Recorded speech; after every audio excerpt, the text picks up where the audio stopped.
The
duet with T-Pain and Stephen Hawking. I'm not joking, stop jockeying, stop talking. Shut up, hush up, please shut the fuck up. Shut up, dude, shut up. That's racist is the new cool G-rap. Papers at the Grammys, we like to thank G-Chat. We like to thank we rap.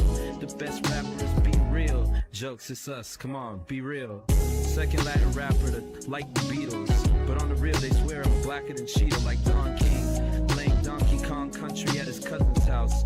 You don't even know what it's about. This is panic attack rap, eating 4 flapjacks. Trap raps, let me free, they always come back to me. The internet told me that that's called love. I'm on the internet cause I'm an internet thug.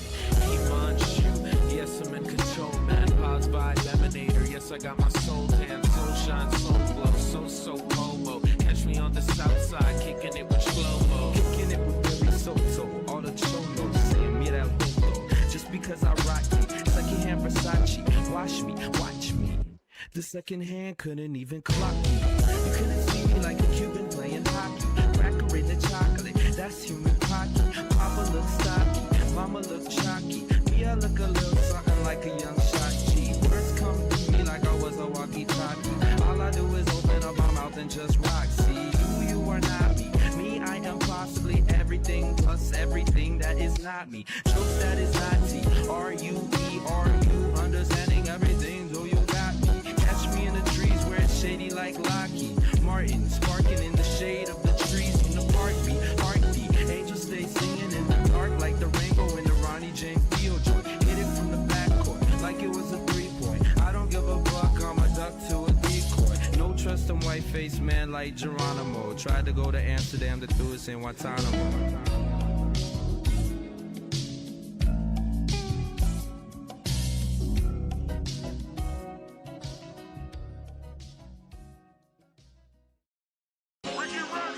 Lift. More like can't lift. Her fat ass into the car. That's some shit. Oh man. I don't know.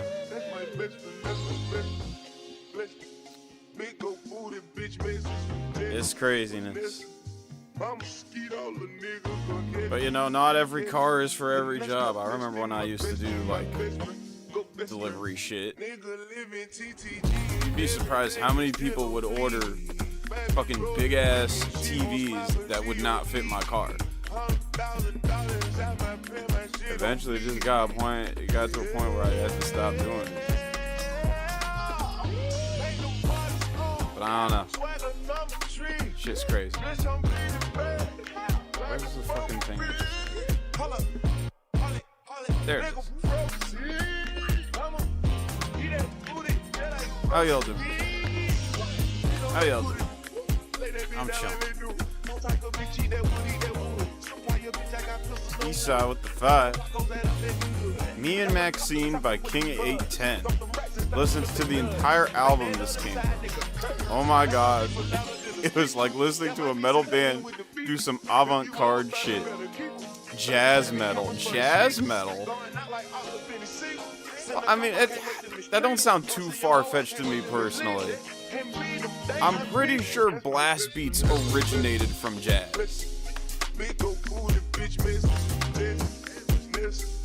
Like, blast beats are usually a metal thing, but I'm pretty sure they originated from jazz. So it don't sound that far-fetched. I don't know. I'm gonna have to hear it. I'm gonna have to hear it and listen to what you're talking about.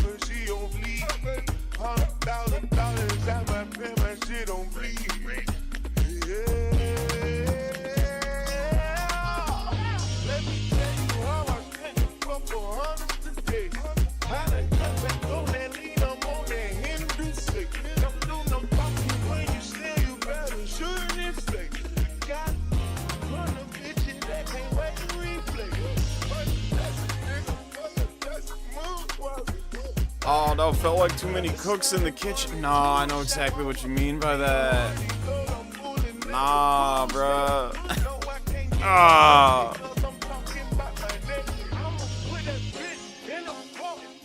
We played about with the 10.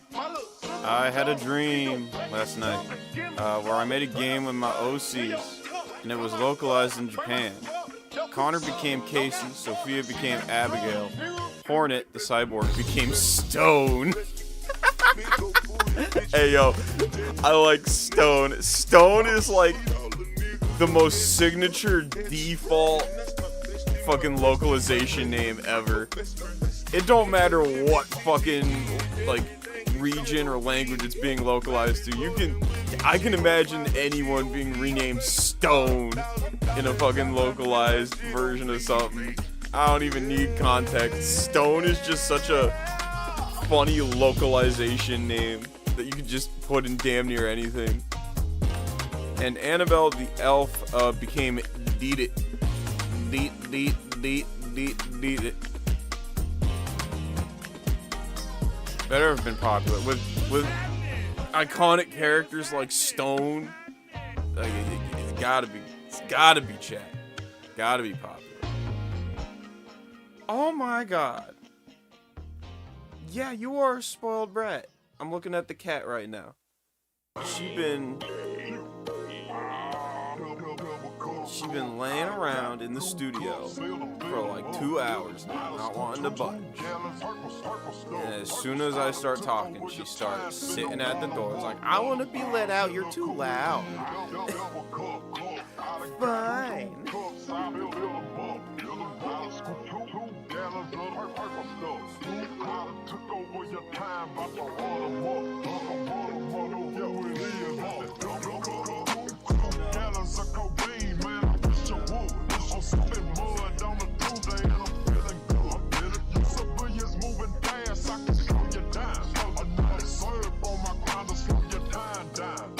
Nah, she just wanna stand there. She just wanna stand there in the middle of the open doorway. And just stare at me. Oh, she's a great girl. She's the best. Kyo's the absolute best.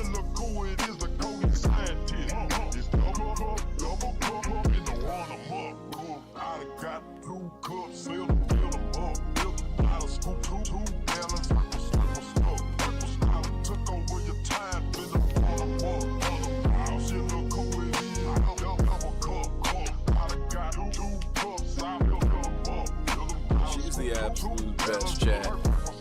Real talk. Just any time I sit down, she fucking hops up and just wants a hug. She just hugs. She don't just cuddle. She hugs. Like she lays down and then like stretches her paw around you because she wanna hug you. And she wants a hug back. She's great.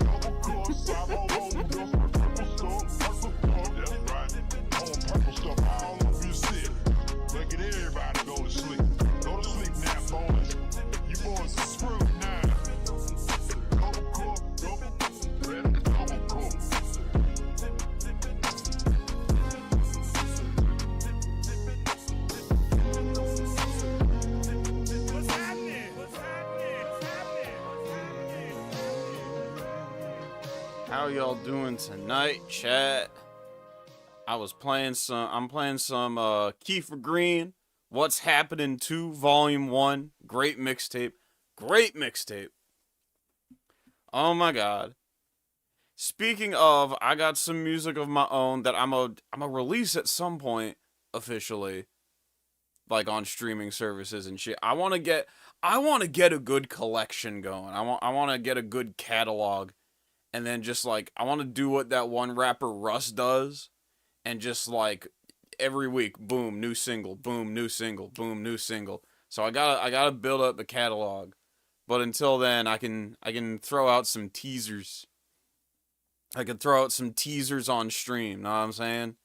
So, I'm gonna play the new John that I got right after this 5 from, Triple B here. Sophia to Abigail, who was a quippy athletic monk who was portrayed by a tsundere for Connor/Casey, who was originally a kind-hearted and naive person. Now they just dumb. That's another fun little localization trope. They just make the naive character fucking stupid. But what happens to Stone? I gotta know what happens to Stone. Stone is my favorite so far. But yeah, this the new chat. You can officially say, but Club Doom made Graduation. Because I just made a song called Graduation, and yes, it do be a bunch of Kanye references and shit. Real talk, the beat for this was originally supposed to be, like, this was originally supposed to be the beat for Usurper 4. In fact, the chorus is relatively the same, but I decided to keep it because I felt it fit. But it ain't work with what I was trying to do lyrically, so I had to like I had to scrap it and put it on the back burner. And it eventually just got to a point where I was like, you know what? Fuck it. It sounds like Stronger at Home, so we just gonna do it like this. And hopefully it works. Hopefully it fucking works. Eastside with the 2. Russ fans from my high school are all single moms now. I don't doubt it, Eastside. Look, just cause that's probably one of the truest statements ever told, Eastside, don't mean he ain't got a fantastic, like, brand. That don't mean his branding and marketing and ownership strategies are goated. Alright? I don't know a damn of any of his songs, and you spitting straight facts, but, you know, he knows what he's doing when it comes to music marketing.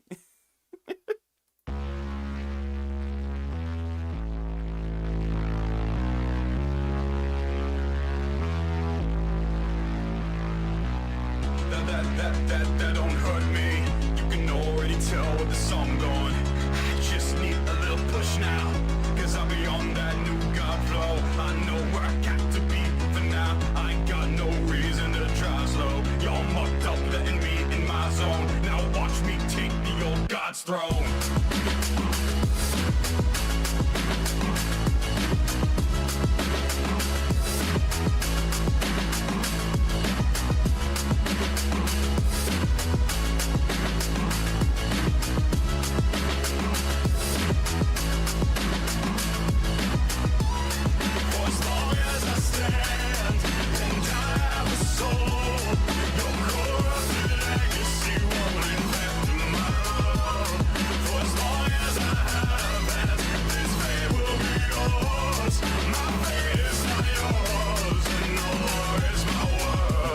You can never help them all. Some ain't got the strength to let the power go. So just remember when you see a falling star, you can touch the heavens without ever leaving off. Have the art to become legendary, everything I dreamed of.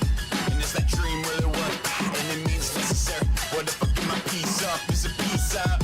I've been doing this for my whole life. So what's another few years? I don't mind some say.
And that's Graduation.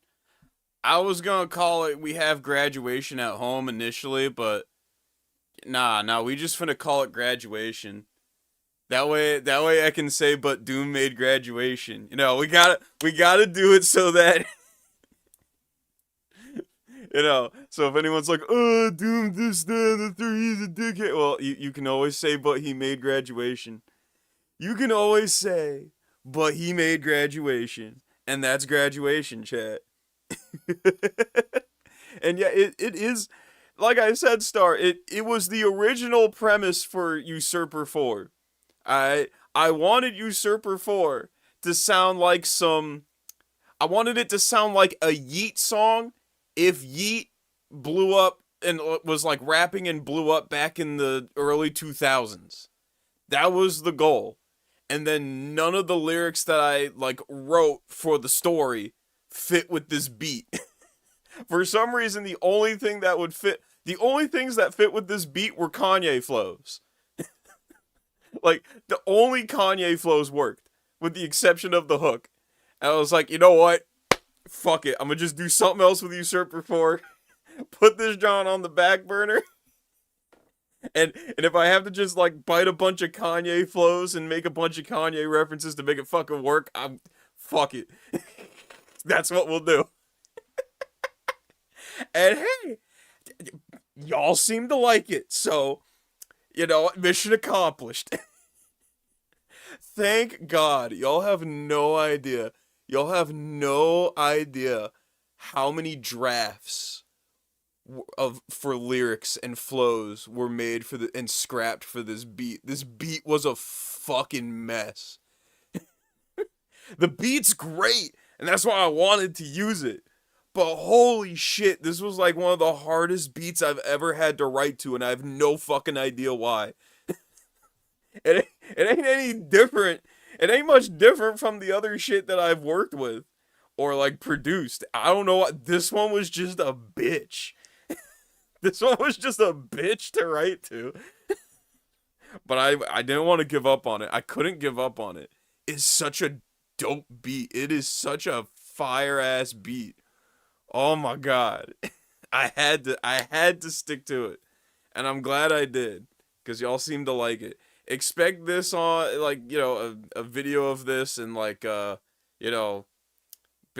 release, Spotify, all that good shit in the future. I'm trying to get a good catalog. Now that I have finally done all the albums that I wanted to do, I wanted to do the Sector Complex, the Stoner Cookbook, I wanted to do Cruel King and the Evales. I always wanted to do them type of projects. Not exactly like the lolcow themes, but like, I always wanted to do concept projects, concept album mixtapes like those with like stories or themes and shit. Now that I finally got those under my belt in my catalog, now I just want to make like just a shit ton of music. Just have a big ass catalog of singles that I can just drop and make mixtapes for. Yeah, Dandercast, that was another one. Shit like that. So that's the plan. That is the plan. To just make a bunch. Just a bunch. Rap beef with Kanye confirmed. Yo, I wish, bro. I got shit to say. I got shit to say to Kanye if he ever even learns of my existence, know what I'm saying? Okay? I'm taking the old God's throne. I try to stay humble, but low key I'm the next Kanye. All I'm saying. That's all I'm saying. I try to keep humble. You never know where life will take you, so you always got to keep humble. But low key I'm the next Kanye. I'm just saying. Low key. You know what? Attention fan, yes, pause, because, next Kanye, but without the crazy conspiracies and all that nonsense. I want to be as influential and goated music-wise as Kanye. Not Oh my god. Earlier today I saw a fucking tweet. What the fuck was it? It was like, was like, oh yeah, I unfollowed that guy. I just liked him for his controversial tweets. I didn't know he made shitty music. That one got a chuckle out of me. Low-key. Blue Bladerbot with the 5. Stone/Hornet, who was originally a verbose cyborg who spoke like a Vulcan, became a total hard ass. Kind of like a battle-scarred veteran despite being 13. Huh. I like the name Stone. I really do like the name Stone. I don't know. The other thing, I don't really know the story, but I don't know. It sounds interesting. And I like the localized name for Stone. I don't know why I'm so fixated on that. I don't know why. Just Stone goes hard. I don't know why. Eastside with the 2. Do the King 810 song now. You not ready. I'm never ready for King 810, bro.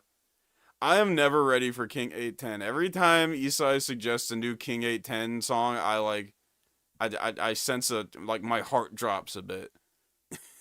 It's like, oh no. What am I in for? Because like nothing has yet to be I am the powers that be. I am Christ crucified on the T. Crucified on the T just lives rent free in my fucking head, bro. King 810. No, not King 8110. King 810. I don't know why my keyboard fucking did that. Nah, I'm gonna need a lyric video. And then I gotta...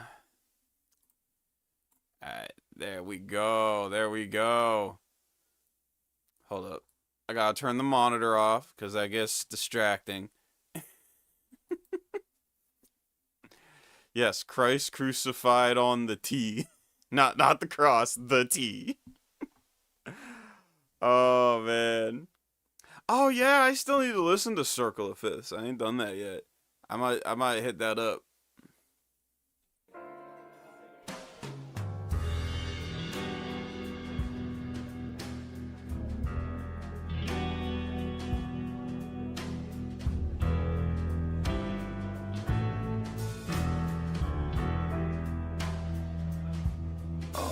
Over my head.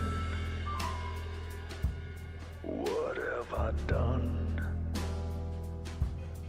Got me a woman. She loves me dearly. She is the one. But I know this girl. This devilish thing. I don't know how to feel about his jazzy voice yet. Like fire. Her name is Maxine. He's trying to add soul to it. Me and Maxine. I know she got a man, but she likes my hands down in her jeans. And it makes her sing.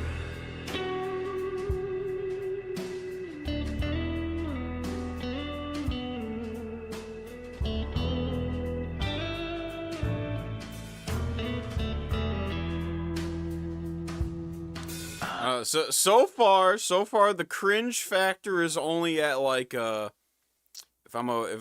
we going from like a 0 to 10, this rates like just like a 3 on the cringe scale. So far, it's not too bad.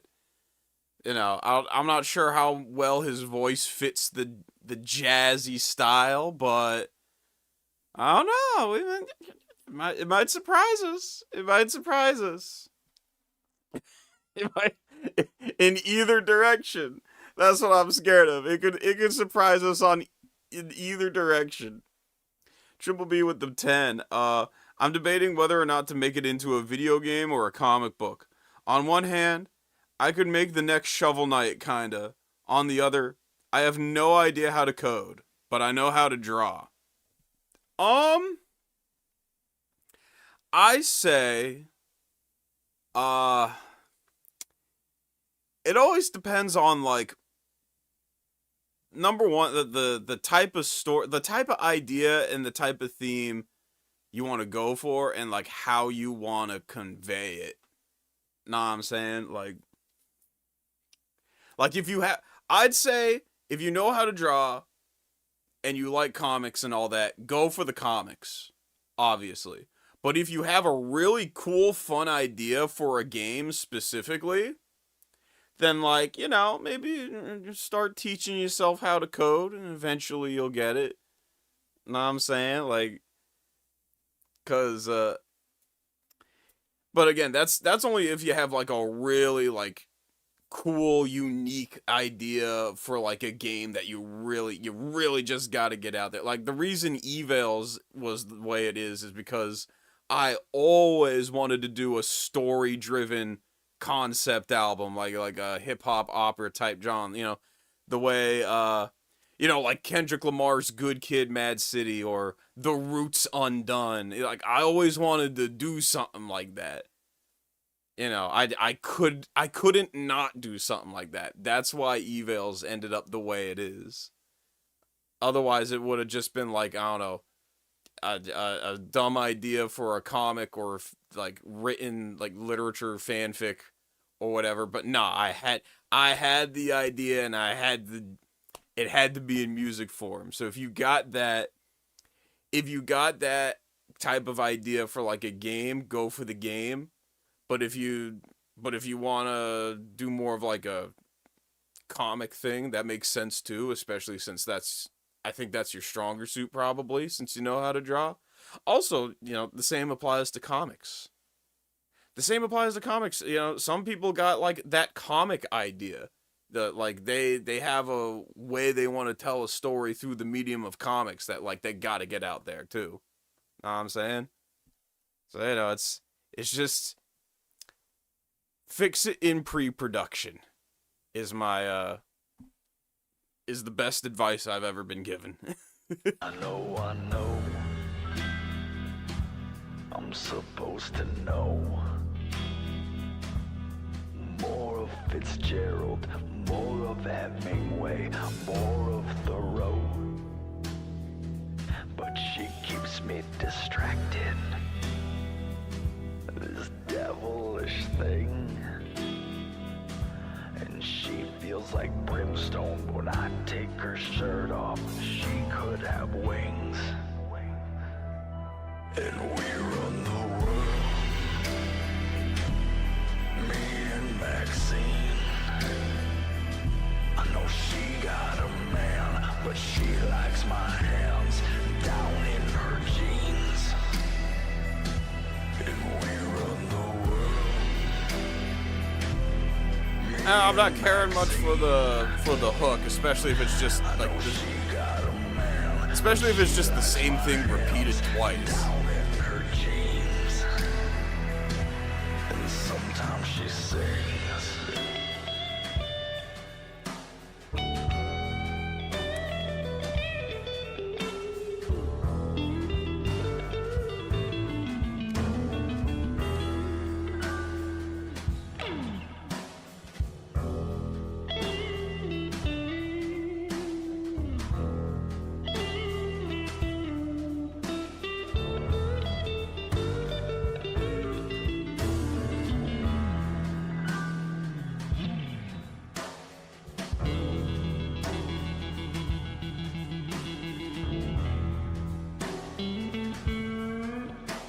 Yeah, that's it. I guess if you want my review of this song,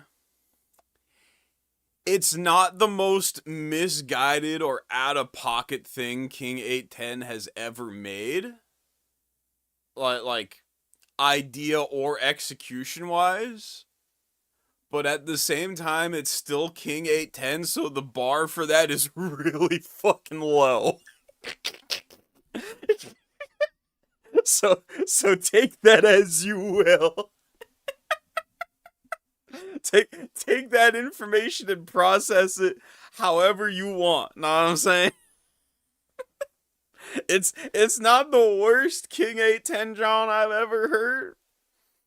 It's not the weirdest or the distasteful or just out there concept for a song they've ever executed, but again, the bars like ugh.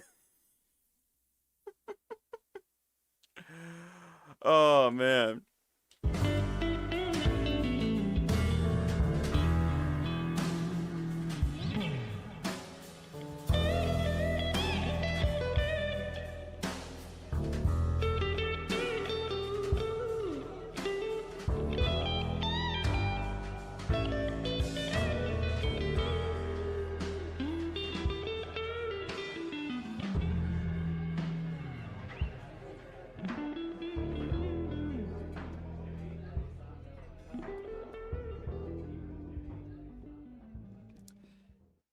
I don't know why the people who play GTA 5 online ain't got no sense of fashion.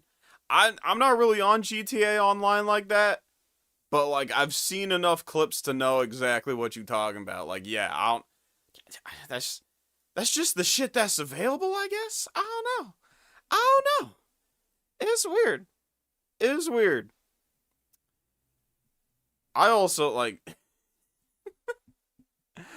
Oh man, I got homies that like I could technically play GTA Online with, but like it's not crossplay. It's not crossplay, and I'm not getting a fucking like I don't even think 360 is crossplay with like Xbox One or Series X GTA 5 anyway. If we can do those together maybe. But I don't even think that's a possibility.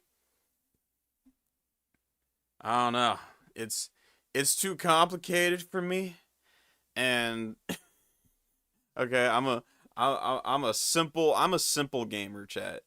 I'm a simple gamer. Okay, I buy weird ass like RAM hack carts to bypass the security on my Sega Saturn, so I can play NBA Action '98.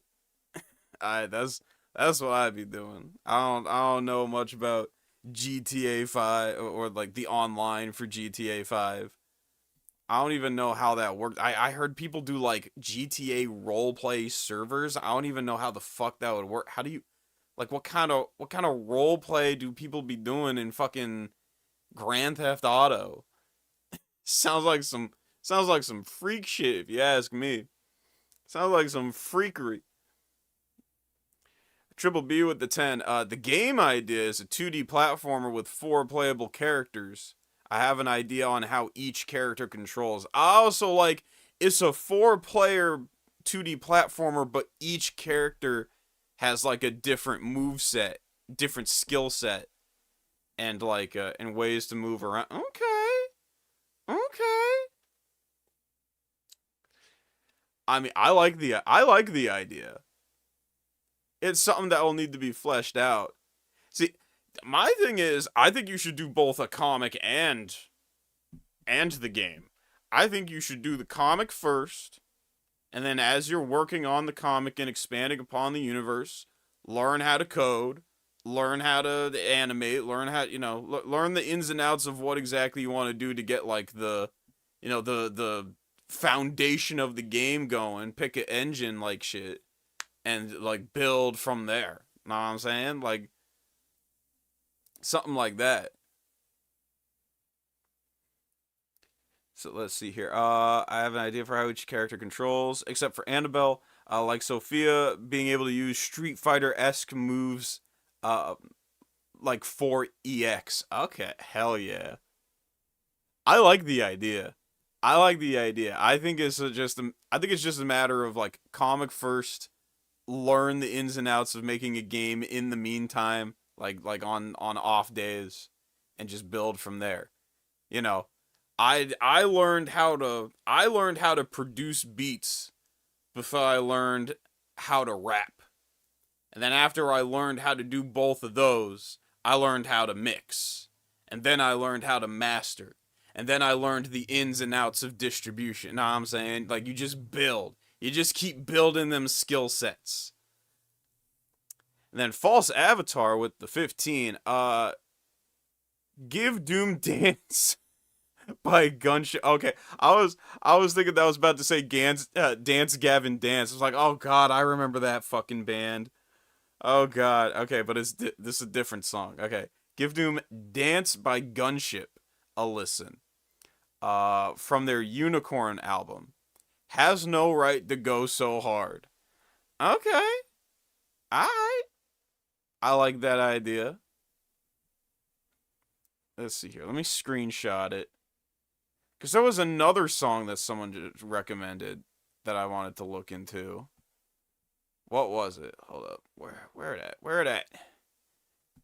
I always keep a little folder of, like, chat screenshots so I can, like, go back and look at ideas and things people recommended. What the fuck? I could have sworn I had the one Automatic recommended. Automatic recommended me something. And I could have sworn I had it earlier. Circle of Fifths. There we go. I wanted to listen to Circle of Fifths by Milkman.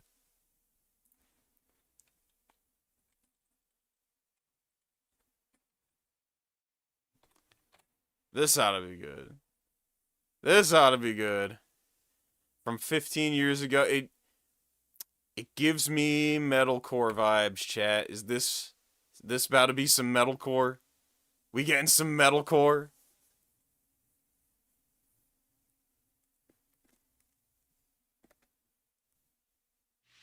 Mommy's body's banging, she got it, man, she does it all. She gets it popping with no hands, I make it pour, I make it rain on them. I'm laying game to them, I'm guessing misses the tattoo, my name on them. I was all kinds of off. Gotta get that baby love, gotta get my paper up. Gotta see strap case, and crack, and wanna rain on us. And you know what it is, yeah, it's them powder kids, and we know how to bid, so we don't give a shit. We don't give a shit. We don't give a shit.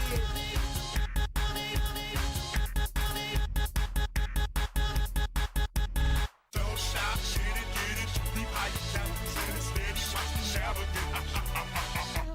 Don't stop, get it, leave how you down, sit it steady, watch me navigate.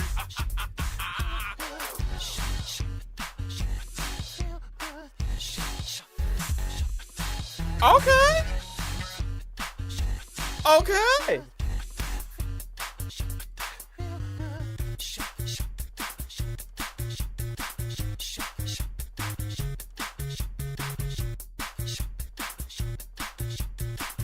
It feels like going on an adventure.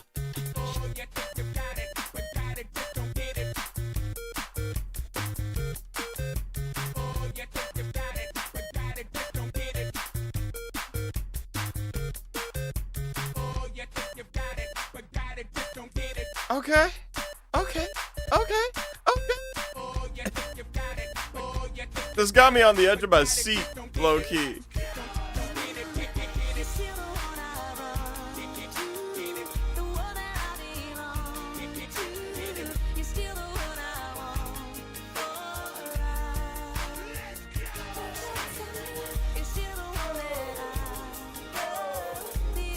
Oh.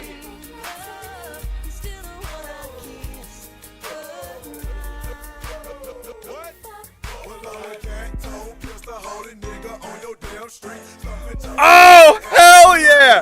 Let's fucking go! Let's fucking go! Waka Flocka Flame on top of Lean On Me? Let's fucking go. I am so down. Hell yes.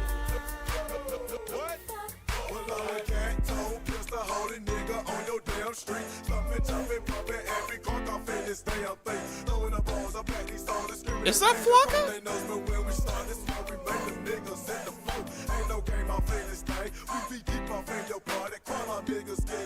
I don't think it's Flocka now, the more I hear it. It sounded like Waka Flocka Flame at first.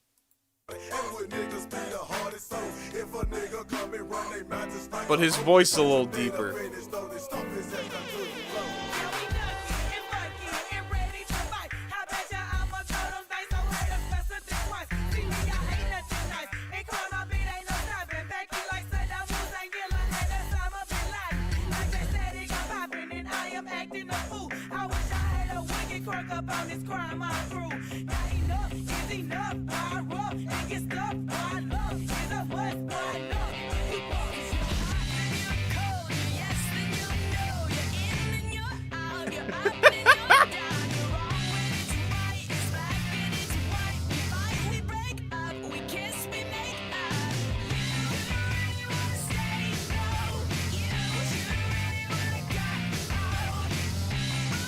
Oh my god, you know what I should have realized it was not Waka Flocka Flame earlier? Because look at that, January 29th, 2010. I don't even think Flockavelli was out yet. Nah, I think this song predates it. That's Nuck If You Buck. Is that the name of the rapper? Because that's definitely not Flocka. That's someone else. This predates Flockavelli. Holy shit.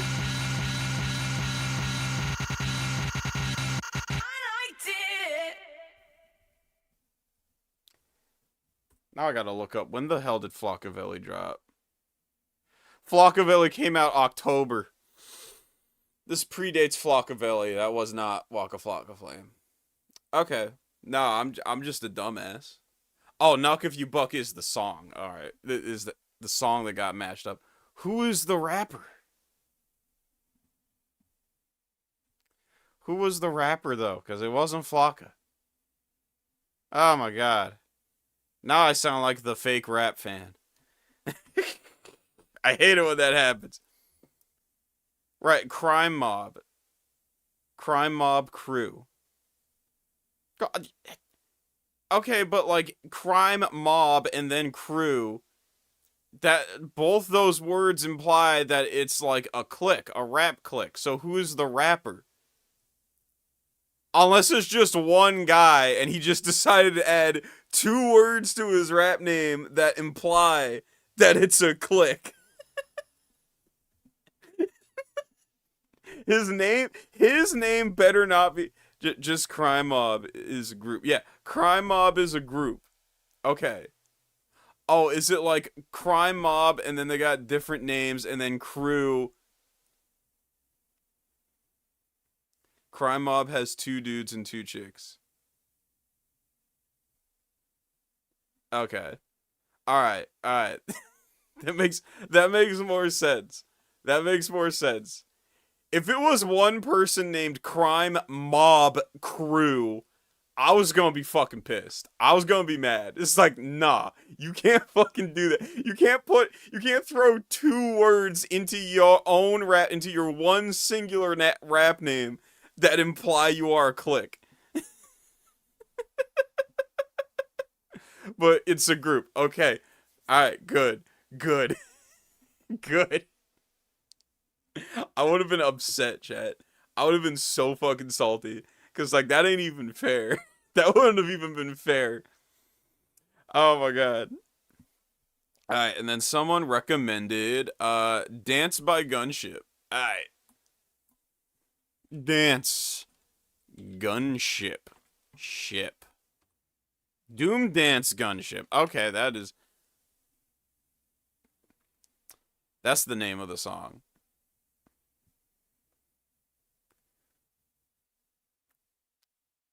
Don't even ask me where my club at. Don't ask me where my club at. They moved.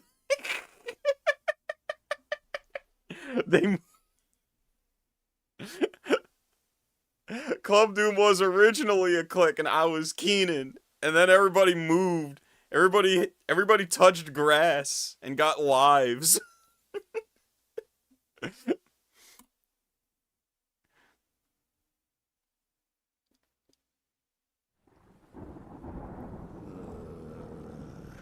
It'll be 2809 and 1 more week for Christ's Christ's sake. A 50 million bounty on each sister, and they're still making a mockery of the entire Tokyo Police Department. Cyber theft, neural hijacking, AI liberation, cracking the cop-out enforcement algorithms, and wiping 4 mindware sats. Not to mention 12 counts of very lewd conduct. Lousy, no good broads think they're uncatchable. But not today, sweethearts. Not today. Is the... What's the matter? Is the video AI and the song is just like, what is this? What is this? Hope you enjoy this video. This is our love letter to the golden age of anime. The incredible anime such as Dominion, Tank Police, Cyber City, Akira, Ninja Scroll, Berserk, Ghost in the Shell, Tank Police.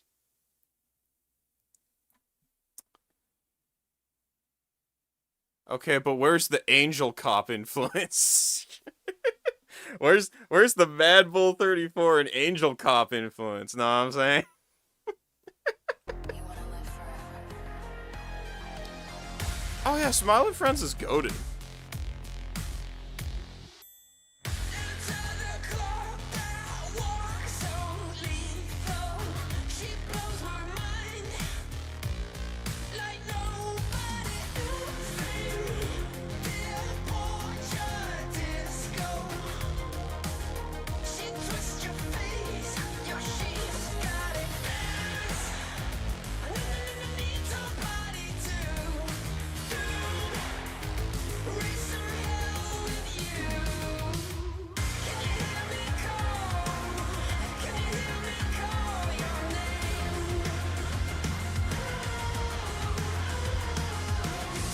I'm liking the song. I'm liking the song. The video ain't too bad either.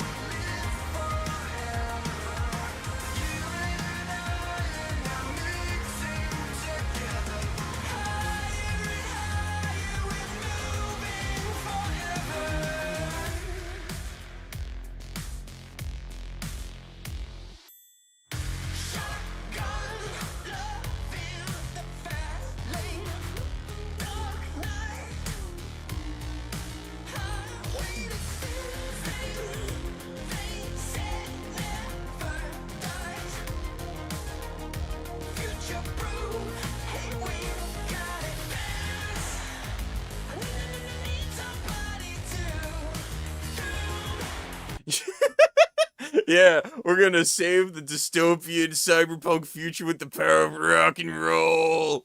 Let's go. I like it. Triple B with the 5. I want to do a top 5 best and worst things about retro gaming. Oh, well, I know what one of the worst is. Price scalping. Oh my god, why are Genesis games so expensive out of nowhere? Genesis games used to be like $3-5 fucking bucks a pop back in the day when I first started retro collecting. Know what I'm saying? Genesis games used to be so cheap. Now they're like 20 bucks. The fuck? The fuck? I hate that everything's become an investment. Let's see, but I don't know how to format it. Example: 5 worst, 5 best, 4 worst, or 5, 4, 3, 2, 1 best, or 5, 2, 3, 2, 1 worst. I usually see people alternate. It's like, number 5 worst, number 5 best, number 4 worst, number 4 best. That's how I've seen it. I don't know if that's optimal, if that's just what people do. I don't know, so it's hard to say. But that's what I have seen work. So I think that's probably the way to go. Embrace emulation. Bro, I love emulation. Look, I get some people don't like emulation. I get why to an extent. Like, having the real hardware is just, like, such a vibe. But at the same time, like, you know, sometimes I don't feel like. Maybe I'm just spoiled, but sometimes I don't feel like going downstairs to play Gran Turismo 3. I don't. Sometimes I'd rather just take my legally burnt backup chat, wink wink, my legally burnt backup of Gran Turismo 3. I mean, hell, I have an official copy of Gran Turismo 3, so I ain't even got a wink. I just have a backup so I can load in my fucking disk tray on my computer. So if I feel like playing in the office instead of going downstairs, I could just do it. Okay? I'm allowed to have that option, okay? I'm allowed to do that. Okay? If I have an official copy of Gran Turismo 3 for the PS2 and a PS2 downstairs in my living room, okay, I reserve the right to have a backup to play on PCSX2 on my fucking desktop when I don't feel like going downstairs. Sue me.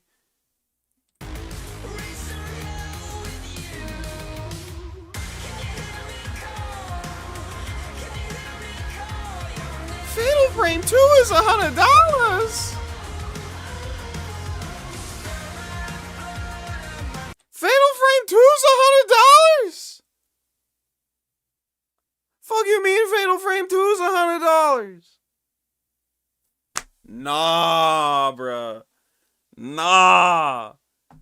I remember me and the fam picking up Fatal Frame 2 for like $25 back in the day. Fuck you mean it's $100 now? Fuck you mean it's that times 4 now?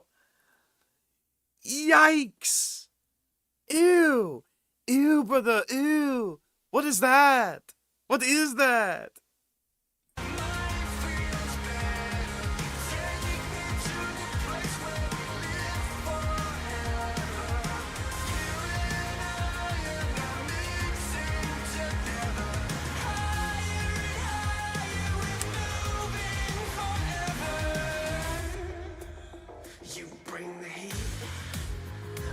Uh-oh, they taking off the gloves, they taking off the...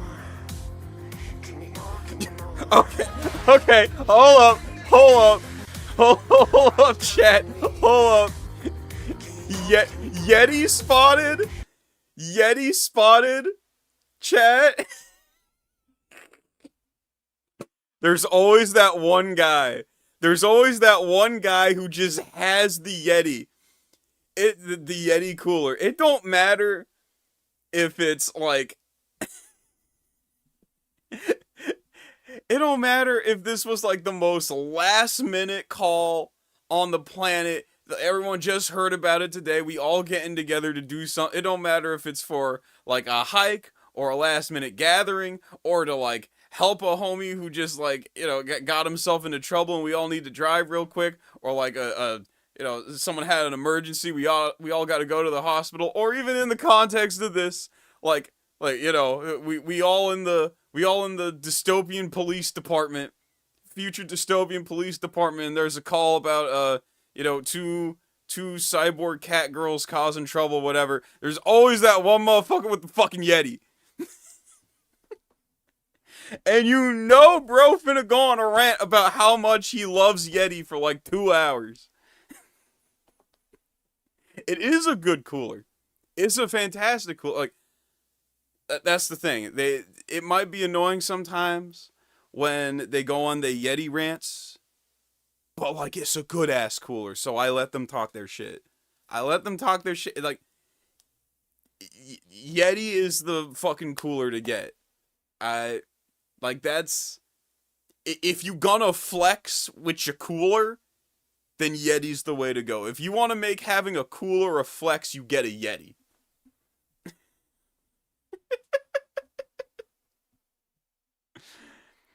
False Avatar with the 5. Hope y'all enjoy the stream, y'all. By the way, if you need a song for that workout playlist, Caught Up in a Dream by All Insane Kids gets me pumped up as fuck. Was also used by Lego in their Bionicle commercials. Oh shit, I don't remember that song. I remember Move Along, but I think everybody remember Move Along.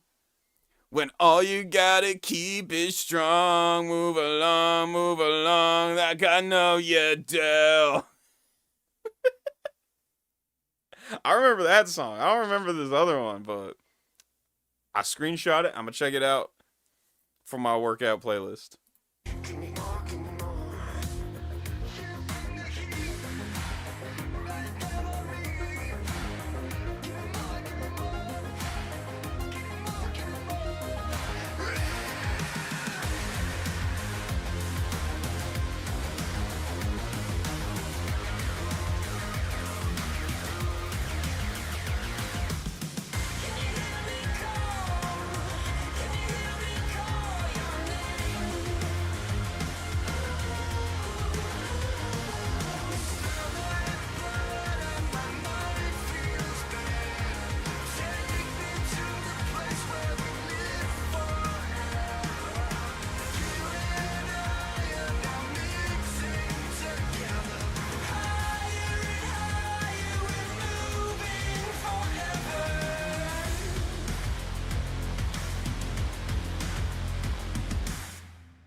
Hell yeah, Gunship saved the day.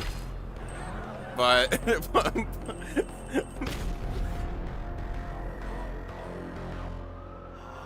was that a grenade hop? Is that a Quake reference? What? You got to be kidding me! Damn gunship. I'll get you all. I'll get you next time.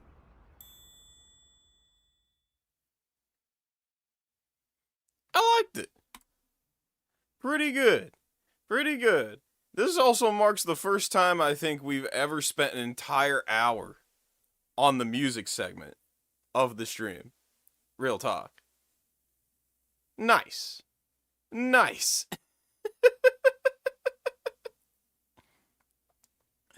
I think that's the first time we've ever done that. Alright. Fucking cool. Alright, when do we talk about Bleem? Now is when we talk about Bleem. Now is when we talk about Bleem. I got a video about Bleem. Technically 2 videos about Bleem. But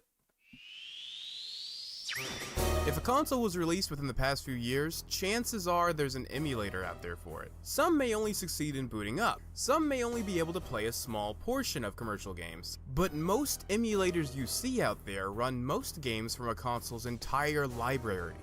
I'm so glad emulation has gone as far as it has. There are now emulators for consoles that I was like, I was scouring the internet for months trying to find back in the day. An original Xbox emulator that ran more than just Halo was damn near unthinkable back in the day. Now we got Xemu, and I love it so much. Same with the Sega Saturn. Now we got Midnaffin, and I love it so much. I love it so much. I love that we got these consoles working, these emulators working now. Sometimes better than emulation the has come so fucking far, Obviously, Chat. emulators are an extremely important part of video game preservation. As the system gets older, a working unit gets harder and harder to get your hands on, especially if it wasn't a very popular... Here's the thing, Star. I don't need an emulator to play Sneak King. Let me look. Do I have Sneak King? I do. I have Sneak King. I could bring my fucking 360. Actually, I got my original Xbox up here in the stew. So we could just do a Sneak King stream one of these days if we just fucking felt like it. What about the Shrek games? Ooh, I don't have any of the Shrek games, but I could definitely emulate one of the Shrek games. Or the retro store I hit up, they might have some Shrek games. I don't know. I haven't seen any last time I was there. I'd have to check. System to begin with. Seriously, have you ever looked at the prices for a working Vectrex? Yikes. But not every emulator developer is in it for the sake of preservation or accuracy. Every once in a while, you'll see a closed-source, commercial emulator. These usually have one goal in mind: run popular games well enough that people buy it. It's definitely not something you see very often anymore, probably because of the amazing open source emulators we have now, but another big reason for it is probably from fear of getting the big companies angry and getting involved in a messy legal case. Such was the fate of Bleem Inc., a now defunct company that created the surprisingly unknown Bleemcast. Bleemcast is a PS1 emulator for the Sega Dreamcast that, according to their website, looked and played PlayStation games better than the system they were designed for. And I wish I had one of these. I wish I had, like, I don't know, I might have to splurge. I might have to splurge and go, like, try to get an original Bleemcast disc. Because I do have a Dreamcast. I do have a Dreamcast, and I do have the games. All three, like, PlayStation games that Bleemcast did. I just need the Bleemcast discs. Well, I wanted to know how true this claim was, and if it was true, I wanted to know exactly how it was able to accomplish something so incredible. So that's what we're gonna look into I did today. make a short about Bleem. I'm gonna get into that at some point. In this stream, because I think it's a really good. I think it's a really interesting topic. Welcome to Tech Rules. In fact, I might as well play it. Hold up. Club Doom. Where am I short about it? Okay, if we go to shorts, scroll down. Yeah, here we go. When Amir Abdullah of the Raiders scored the first touchdown of the 2022 season, he did a celebration dance in reference to Tekken 3. Later, in an interview with Eddie Pascal, he reflected on how he told Jayon Brown he finna give tribute to one of his favorite fighting games growing up if he get that first TD. He then immediately follows up shouting out the Sega Dreamcast, saying it one of the most slept-on consoles of all time. Now, this may confuse some people considering Tekken 3 was only ever ported to the PlayStation officially. However, back in 1999, a company called Bleem dropped a commercial PlayStation emulator for the Dreamcast. It was short-lived, unfortunately, mostly due to Sony's onslaught of lawsuits, but they did manage to port 3 games to Bleemcast, them Johns being Metal Gear Solid, Gran Turismo 2, and what do you know, Tekken 3. Meaning it's entirely possible Abdullah grew up playing Tekken 3 on the Dreamcast. For more obscure video game... Yeah, that's... Fun little fact, Amir Abdullah probably played Bleemcast Tekken back in the day. There's enough, like, little hints of evidence suggesting that was his, that was his console and his version of Tekken of choice back in the day. And that's fucking kick-ass, in my opinion. The Raiders...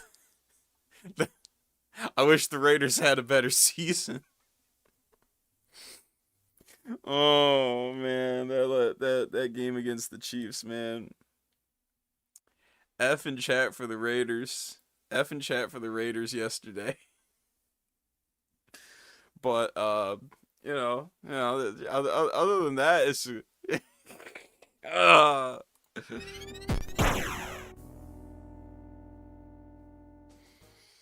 Before we start, I want to give a huge thanks to Swagbucks for sponsoring things. I don't know much about Swagbucks. You can guarantee for free. You can't beat free. Anyway, on to the video.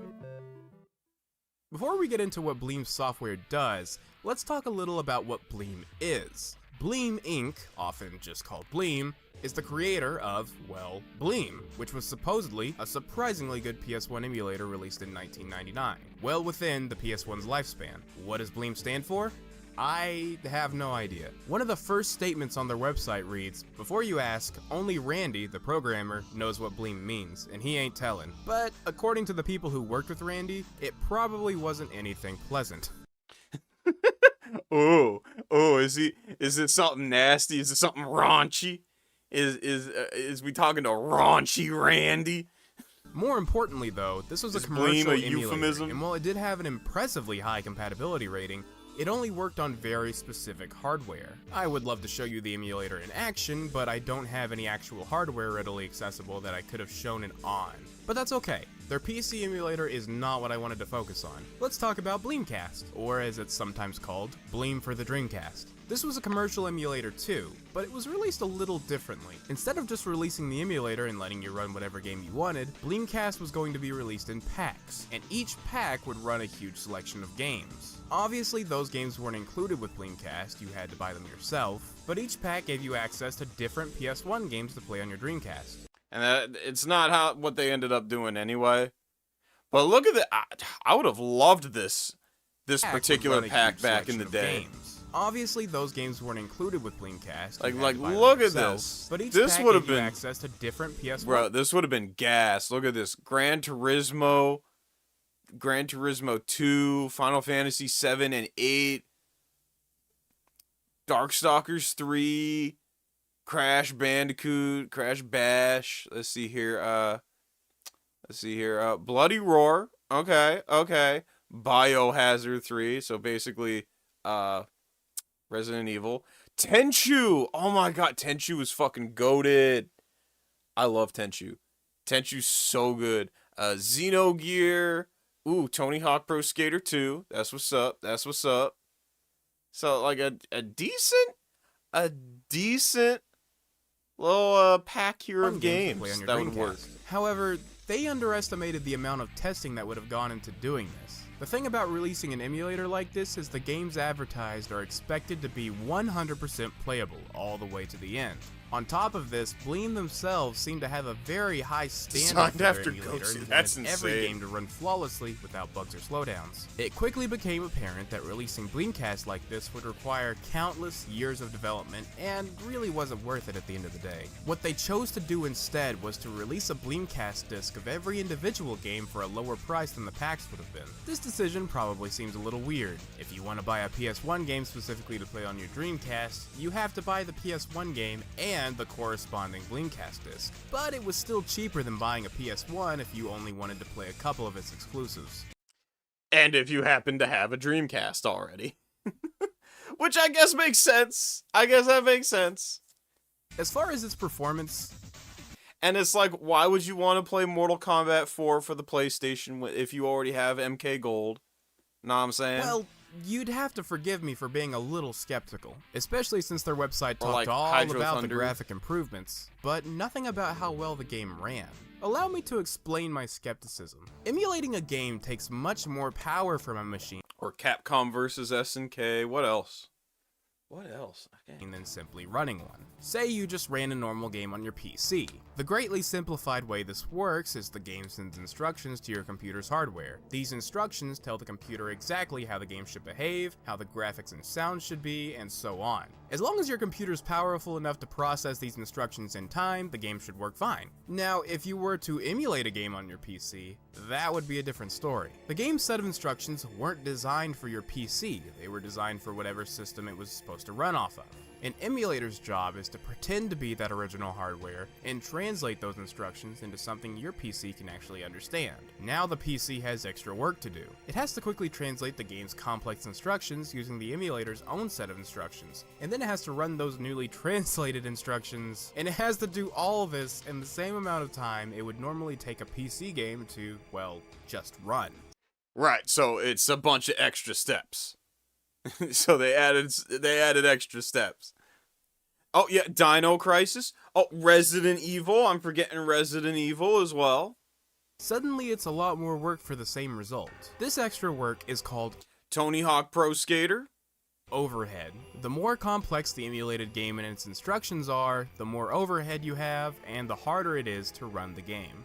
Rayman 2. Because of this, the system you're emulating the game on often has to be exponentially I don't think more Spyro powerful. was also on. Like I'm talking like games that were on both PlayStation and Dreamcast. So it's like, why would you bother trying to emulate the PlayStation version?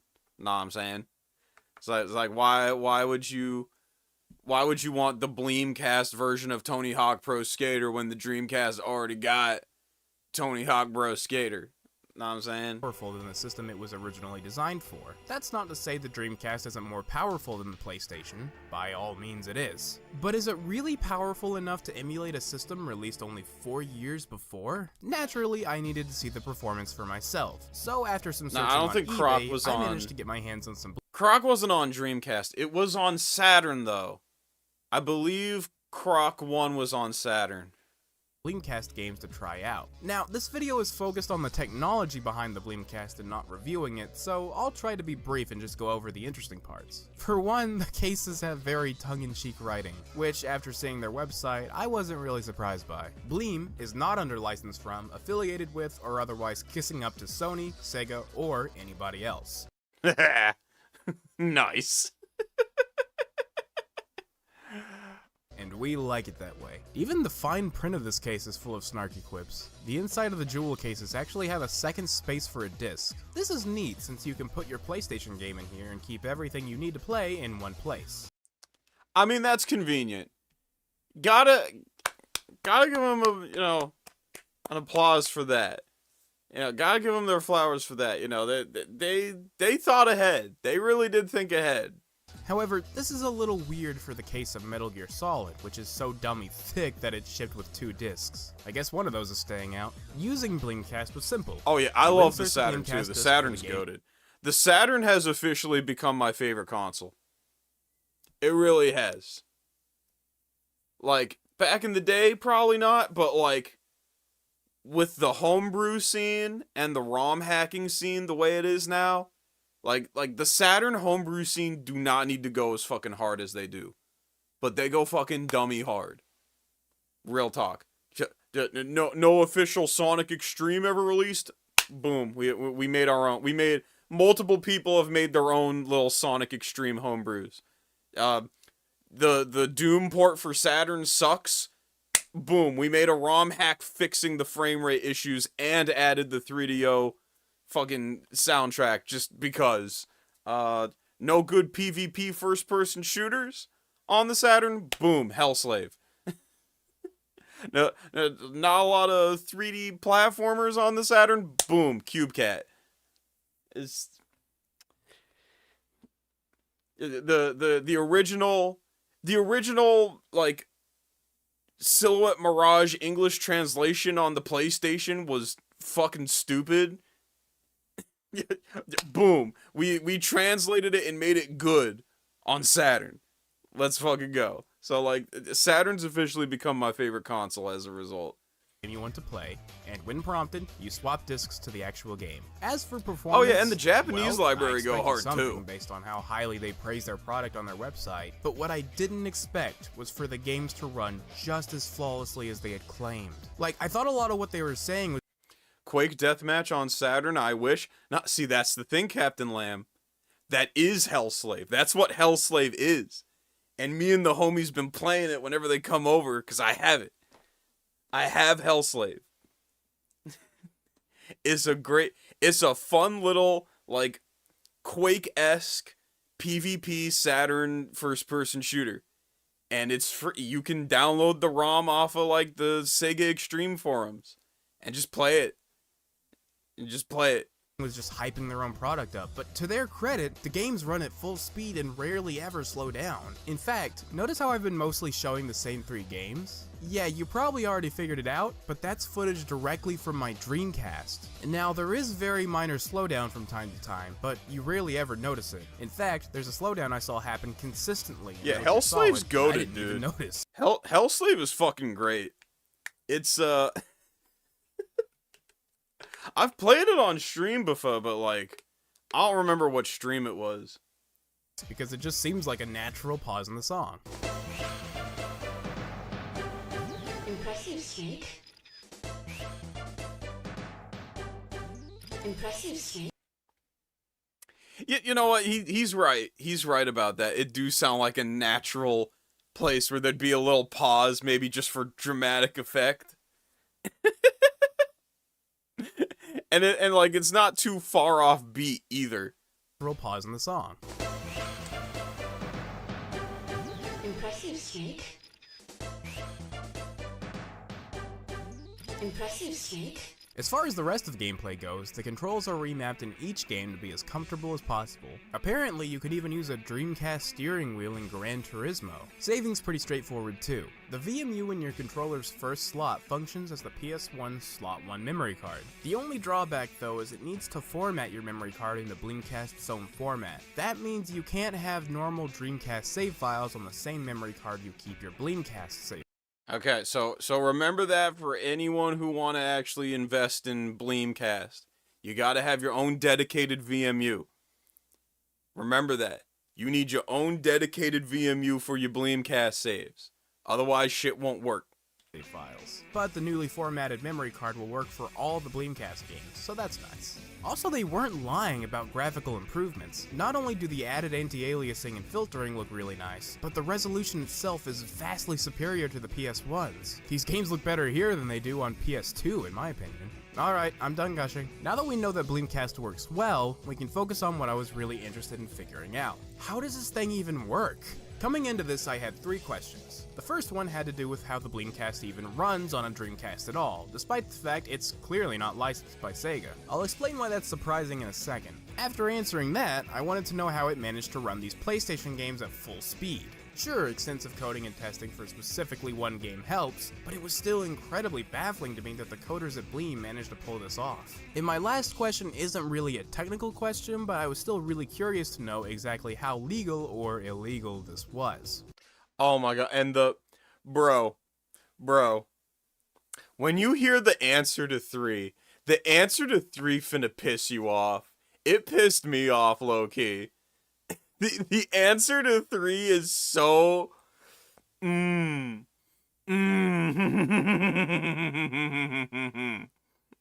Thankfully, after some research and some information head programmer Randy Linden himself gave out on the DC Emulation Forum, I think I can decently answer all these questions. Now, some of you may be wondering what I mean by the first question. After all, bootleg video games date back to well before the release of the Dreamcast, and there's not exactly a law that says you have to go through Sega if you want to release something that functions on a Dreamcast. All you would need to do is somehow bypass whatever— Facts, because there do exist homebrew Sega Dreamcast games that you can buy off of people's fucking websites, and they just ship the John to your house.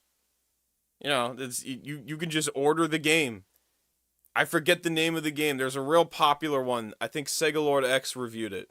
But like, it's a homebrew Sega Dreamcast game that like you can buy it on Steam, but then you could also go to their website and like buy a physical Dreamcast copy, it come to your house in the mail, and then you can play it on your Dreamcast.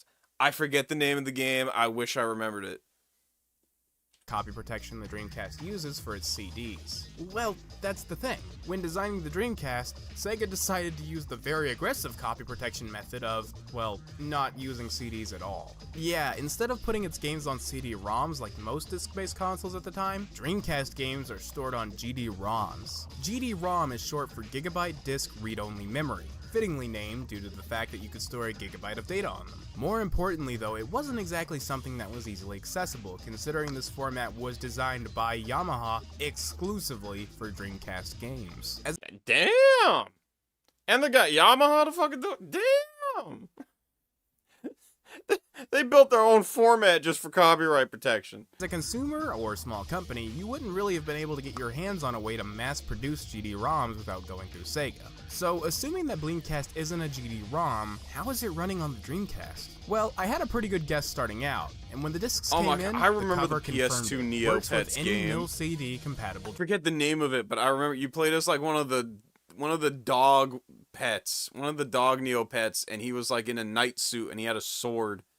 I forget the name of it. Dreamcast. But I remember that everything shit. I need to know. Let me explain what MIL CD was. It seems that nobody was really sure what it stood for, but the popular answer was Music Interactive Live CD. It was supposed to be an enhanced music disc that, at first glance, just seemed like another CD that worked fine on your average CD player, but pop it in your Dreamcast and it unlocked extra features. From what I've read, they could give you access to music videos, navigational menus, and certain internet features. I know that's really vague, and I would love to tell you more about them, but MIL CD was a colossal failure. Apparently only 8 kinds of MIL CDs were ever made.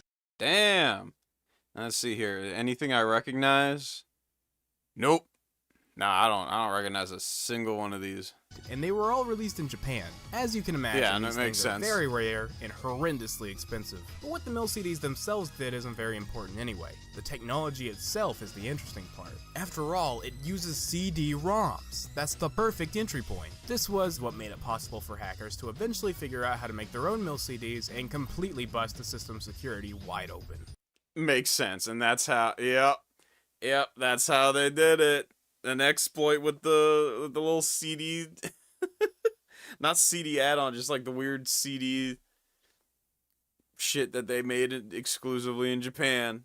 Sure, most Damn. uses of mill CD were for piracy, but it was perfectly possible to use it to make homebrew for the Dreamcast too. It's the reason the Dreamcast had such a thriving homebrew scene. Anyway, mystery solved, Bleemcast works because it takes advantage of the mill CD format. Okay, now for the second question. How is it running at full speed? This one I won't be able to explain as well as the last one. For legal reasons, the original Bleem crew refused to talk about how Bleemcast worked, only giving vague answers from time to time. Here's what I do know. A big reason that Bleemcast ran so well was because it was coded in assembly, which is an extremely low-level programming language. I think the best way to explain what that is would be to compare it to a high-level language like C++. C++ is a powerful language because of how many complex actions it can perform with minimal lines of code. In contrast, assembly is the exact opposite. It's painfully specific, it takes forever, and if you work with someone who writes code in assembly for a living, chances are you don't appreciate them enough. So if it's so awful, why is Bleemcast written in it? Answer: control. Assembly, in a lot of ways, lets you communicate with the system's hardware in ways high-level languages couldn't dream of. Remember how I talked about overhead being a huge issue with emulation? If a particularly smart programmer has access to such a specific language, they would be able to massively manage and reduce that overhead by taking advantage of the hardware's extremely specific quirks and strengths. And trust me, there aren't many ways you can get more specific than writing a program in assembly. Interestingly enough, the original Bleem emulator was coded in the same language, but using the information we just talked about, we can infer that they probably don't share too much code. After all, the hardware between a PC and a Dreamcast are vastly different, and because of that, porting a program made in such a low-level language would not be worth the effort by a long shot. So there you go. You got a fun little coding lesson, chat. Got a fun little coding lesson. Assembly is apparently like the super control low-level language. Alright, remember that. It'll come up on the test. That being said, the knowledge of the PlayStation the programmers gained from working on Bleem was probably very helpful for creating Bleemcast. And considering they managed to pull this off, it's safe to say they were the real deal. Now for the final question. Was it legal? Well, Sony didn't seem to think so, because they decided to take Bleem to court over their emulators. And I just want to read off this huge list of Sony's claims real quick. Take a listen. Copyright infringement by the emulator's code. Okay. Copyright infringement over the use of screenshots on their cases in marketing. I mean, I guess kind of makes sense, but like, people do that so much nowadays just with like social media posts and YouTube videos, and it's kind of weird to think of it that way now. Reverse palming off of Sony's intellectual property, dilution of its intellectual property, misappropriation of trade secrets, false advertising over something, and unfair competition for the PlayStation.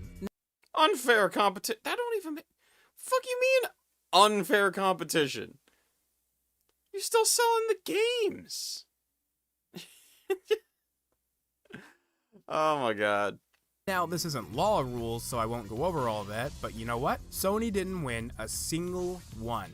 All of their alleged copyright infringement was either completely false or protected under fair use, and it was decided that what Bleem was doing was perfectly legal. So I guess that answers that question. Now that you know a little more about Bleemcast, I bet you're wondering what other games were released for it. Well, Now here's the thing. Here's what pisses me off about it. It's like I said, Bleem still went under. It's just because Sony kept trying to sue him. Sony was just like, yeah, might as well rename him to Suey. Suey was basically like, yeah, lawsuit. All lawsuits that we can afford. We can afford to throw money at the courts. But can you afford to throw money at the courts? And Bleem couldn't. Bleem couldn't. They went under due to financial difficulties brought on by Sony's onslaught of lawsuits. Ain't that a bitch? Ain't that an absolute bitch? L Sony for that, man. L Sony. That is so fucking lame. That is so corny. I can't even.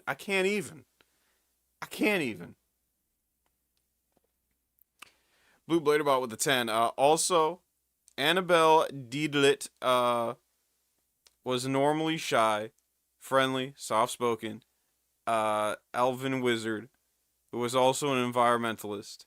In the Japanese localized version, they turned her into a magical girl that believes elves were superior to all.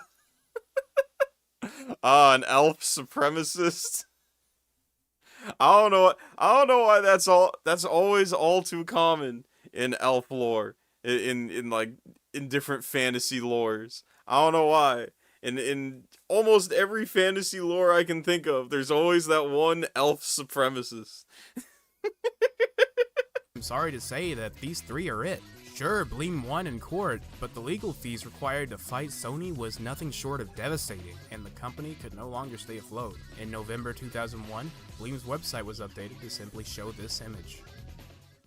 It truly is a shame that I was reading chat. What was the image? The company could no longer stay afloat. In November 2001, Bleem's website. Damn, this was the whole website. Oh, look what you did, Sony. You made Sonic cry. I can't believe you've done this. Was updated to simply show this image. It truly is a shame that we didn't get to see more of what Bleemcast could do. A beta disc of Bleem was leaked much later down the line, but it was also a build created very early in development. It didn't run very well. I've tried to mess with my Bleemcast discs to get them to load other games, but it has some aggressive copy protection I can't get past. I'm not too worried about it though. Even if I somehow did, I doubt I could get anything interesting to happen with it. These programmers were simply too devious to make it that easy. Hey, thanks for checking the video out. Hopefully learning about Bleem's history and the more technical details was interesting. This video was supported by patrons. Yep, I hope you all enjoyed learning the more technical side of Bleem, as well as learning about, how a NFL football star, may have grown up with, the Dreamcast Tekken 3. I think that's cool. I don't know if other people appreciate it as much, but I think that's fucking cool. It was fun, but now I'm butt mad. Yeah. Yeah, because we could have had more Bleemcast titles. We could have had more fun with Bleemcast. But Sony had to ruin it. Sony's no fun. No fun.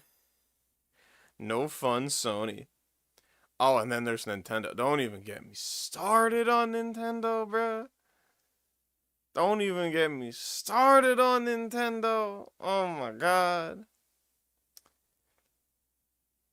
You know what I want to do now? Urgeist on Bleem would have been fucking dope. Urgeist, God Bless the Ring, on fucking Dreamcast would have been insane. Oh, man. But you know what I want to do now, chat? I kind of want to hook up the Saturn now. Because now, y'all got me talking about Hellslave. We got people in chat who don't know about Hellslave. I gotta boot it up. I gotta boot up Hellslave. Y'all need to learn. Y'all need to learn. Hold up. Unplug it from the TV.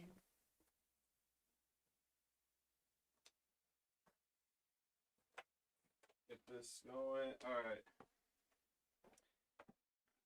Alright, so I just unplugged the Saturn from the TV.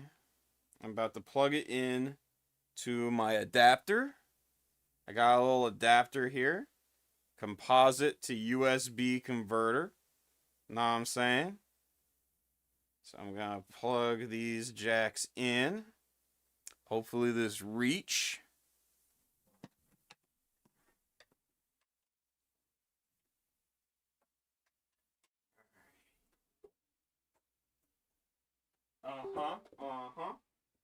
Yep. It's looking good.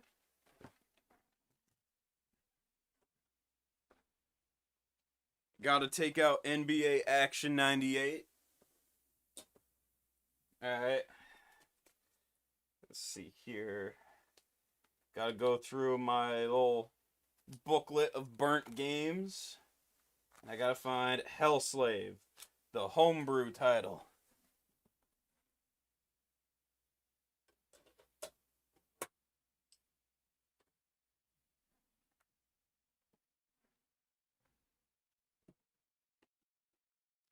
Alright. Now, will OBS let me capture this? No. Is it gonna be big lame about it? Shit. No, come on, OBS, come on. Don't do me like that. Don't do me like that. Oh. Hold up. Video capture device. Aha! There it is. There it is. There she be. That's running off of my Saturn. I have a pseudo Saturn Kai cart in the back, plugged into the back, as well as a new battery because the battery died. That's why I wasn't able to save my games earlier. I learned that not too long ago.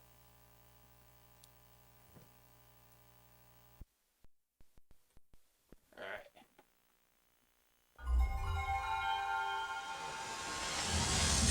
Ah, fuck.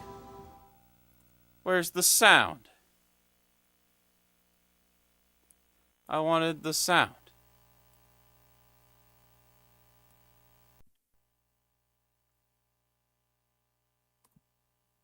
Let me reset it. There we go. Now we got sound. There we go. Hell yeah. Hell yeah. Now we got it. Triple B with the 5. Sega. Damn, you made fan games? I'd be mad if you didn't do anything with those skills. Nintendo. Fan games? No. Lawsuit. It'll sink our profits. And fuck you. I hope you order Dr. Pepper and they give your ass Coke.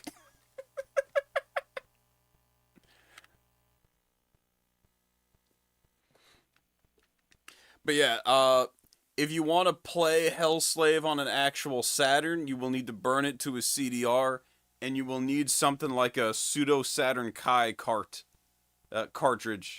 in the back of your Saturn. But yeah, this is the game. This is Hellslave.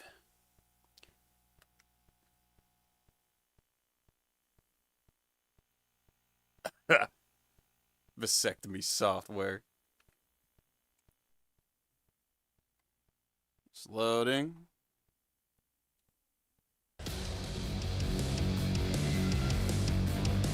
And yeah, like I said, this is pretty much like Quake 3 PvP on Saturn. Oh my god, we can have up to 6 bots? Let's fucking go. Right, map. I want only one player. I ain't got another controller on. I think map. It's got a decent amount of maps too, and the maps are good. The maps are pretty good. Although I think they might be Unreal Tournament maps, I forget. I think map 1 might be the one with the spaceship.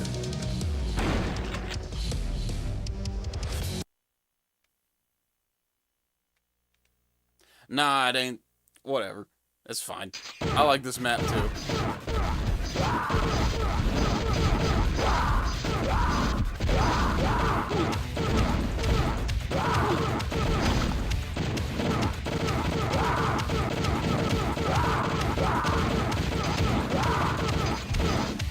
Yep, and this is a homebrew.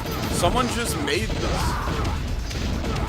Someone just made this because they liked the lobotomy software Saturn games that much. And they were like, yo, let's get a PvP John going. So you You can jib people with this katana, by the way. Fuck. I wish I could demonstrate it, but I'm bad.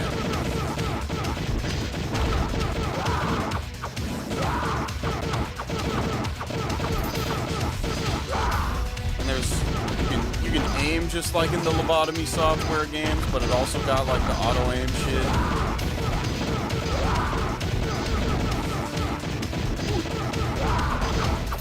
Well, and this goes hard when you got people over.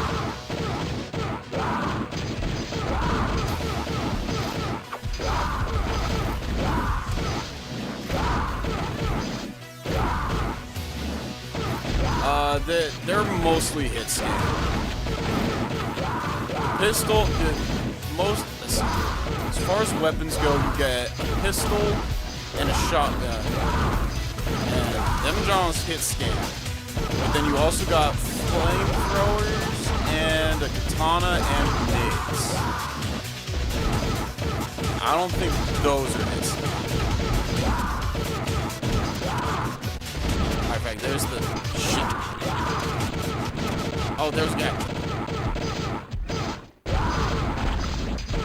And then you can jib people. Like I said, you can jib people with the sword. I just ain't been able to pull it off.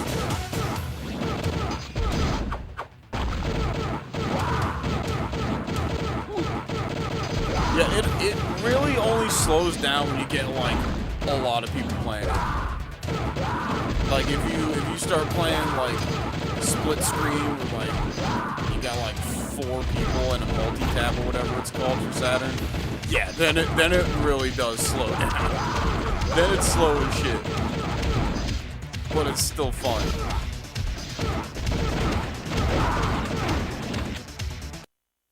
Did I win that? I don't know.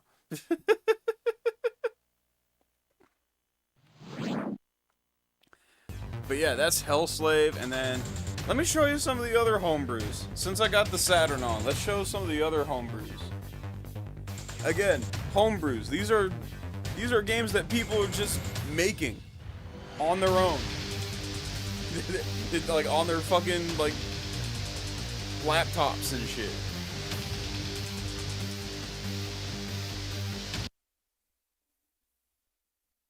Let's see here.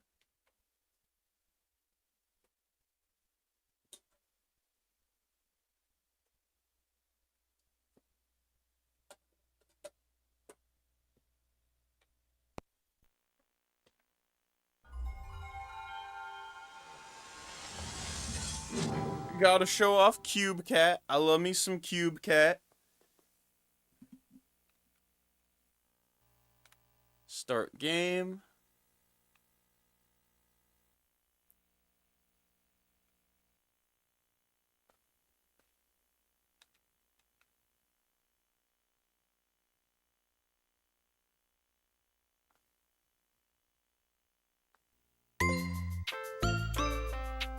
Yeah, just a fun, cutesy little 3D platformer.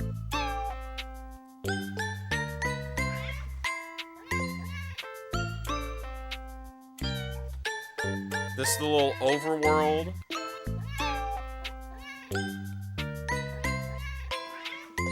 You use the shoulder pads to turn the screen.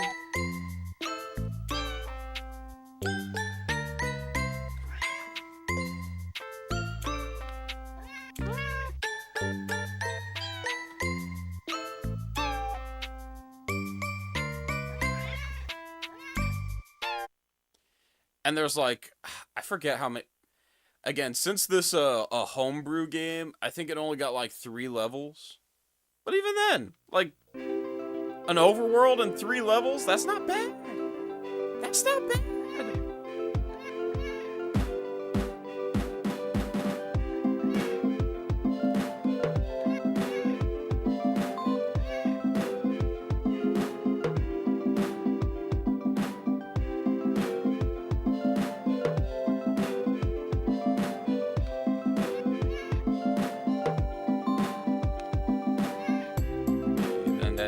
Yeah, there's the charge move, and if you hit like the abstract shapes while doing that, you can man. Yeah, like that. You can do shit like that.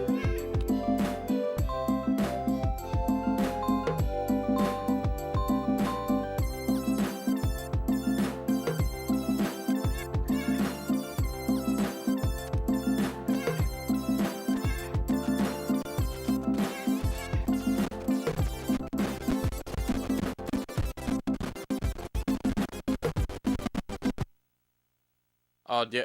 Also, don't mind the glitchy audio. That's just my Saturn doing that. If you play this on an emulator, it don't do that. Where are the enemies? There ain't a lot of enemies, but they're here. They're like these weird, like robot mice. Yeah, these big robot mice. I don't think you can kill them, but you gotta ram them, and you can ram them off the map.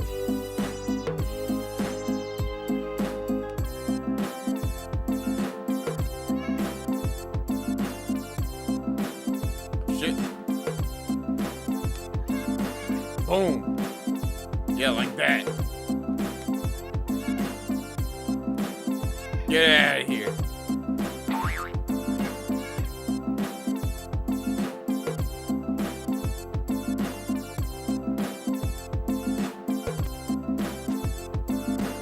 Nah, it ain't even analog horror shit. It's just a 3 platformer that someone made for the Sega Saturn.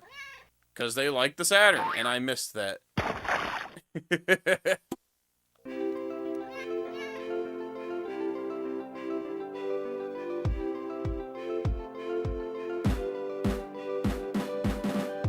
And that's Cube Cat. There's another one. I ain't burn it to a CD yet. What is it called? What is it called? What is it called? There's another homebrew game that I have, but I ain't burn it to a CD yet. And it's called, like, Micro Kart Racer or something. It's basically, like, RC car racing game. That's also pretty fun. It's got a decent number of tracks. Trying to find the folder I have it in. Yeah, Micro Motor Mayhem. Micro Motor Mayhem, that's what it's called. I need to burn that to CD. But that's another homebrew Sega Saturn title that someone just made.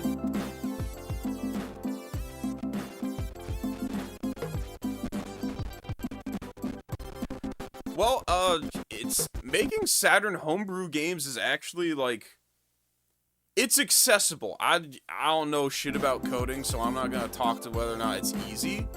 But there are engines now that are available. There's like multiple engines. There's like the Joe engine. There's like some other engines. There's like options of like Sega Saturn game building engines just out here. And like people be making ROM hacks too. Like I gotta show y'all this.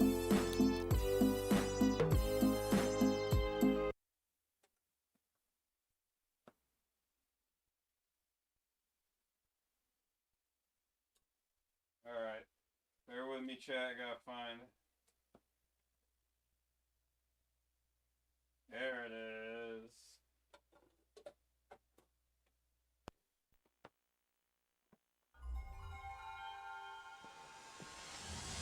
Alright. Next is Doom. The ROM hack. The ROM hack fix. That's right, chat. If you've ever played Doom on Sega Saturn, you know that shit is cheeks.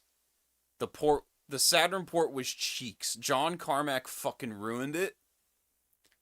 And the Saturn port ended up coming out broken, buggy, bad frame rate, hit the single digits.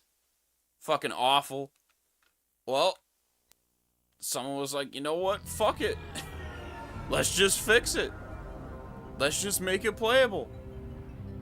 And then on top of that, let's just add the 3DO music on top of it.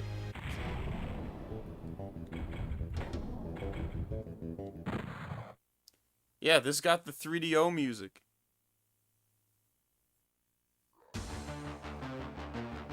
Just for good measure.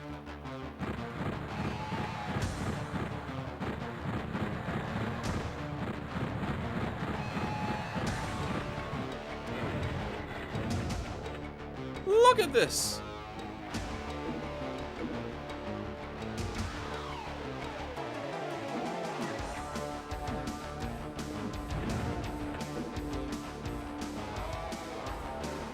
Like, chat, if this was original Saturn Doom, this corridor would have taken me like a half hour.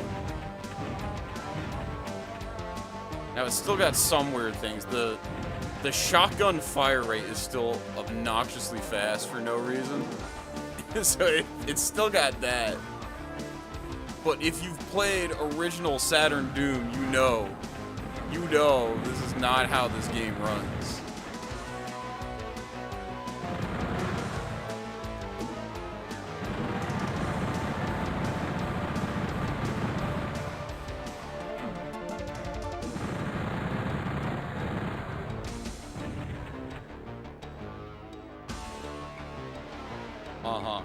Nice. And then I got one more to show you. This John actually came with the Pseudo Saturn Kai card that I bought. Check it.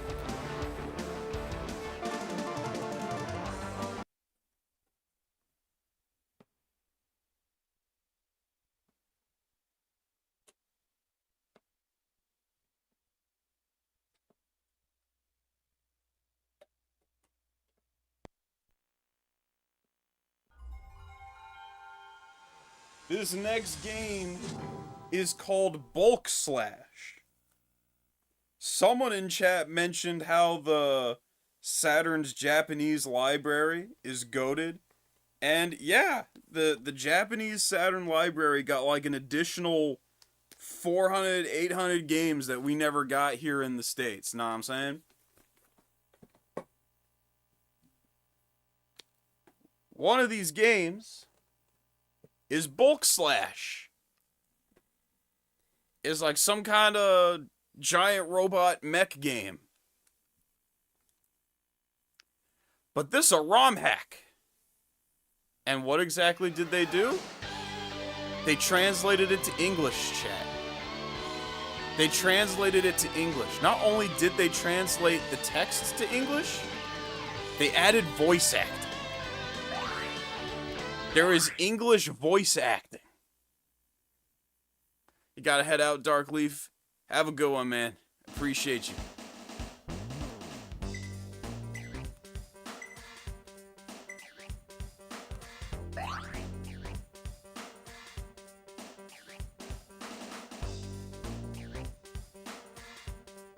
I don't know if we are gonna find any of the... I don't know if we're gonna run into any of the things. Oh, there we go. Leone Road, Sergeant First Class reporting. Yeah, that's all supposed to be Japanese in the original. Yep. Launching operation. Straight ahead. Fire blaster. I gotta get used to the controls.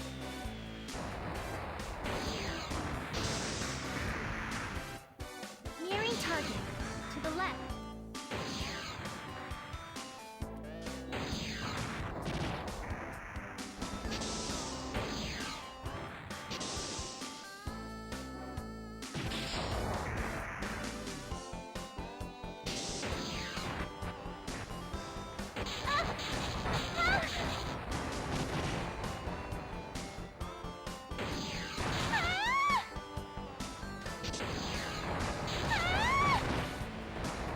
Target destroyed.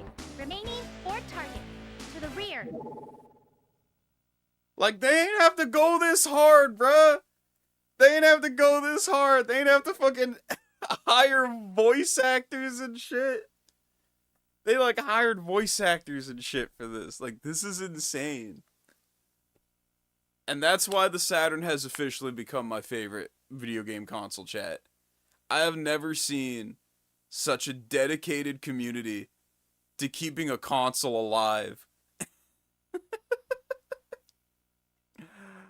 I mean, this is nuts. I have never heard of, like, not just an English translation, an English dub of, like, an old-ass Japanese exclusive game for an obscure console. And that's the Saturn community though, chat. That's the Saturn community. And that's why I love it, and that's why the Saturn my favorite console now. That's why I'm Club Doom Saturn now. We used to be Club Doom for PlayStation, now it's Club Doom Saturn. Alright? But that's all for tonight. That's all for tonight, chat. Because that's all I really got in me. You know, it's almost the 2 hours and stuff. That, and I want to play more fucking Saturn now. Now I want to play more fucking Saturn. Because I got a shit ton of burnt Saturn games. As well as, you know, official Saturn games. I got them official Johns too. Don't think, like, I got my Virtua Fighter. I got my Daytona USA. Okay. So, I'll catch y'all later. Peace, peace, peace, peace. And as always, sweet nectar.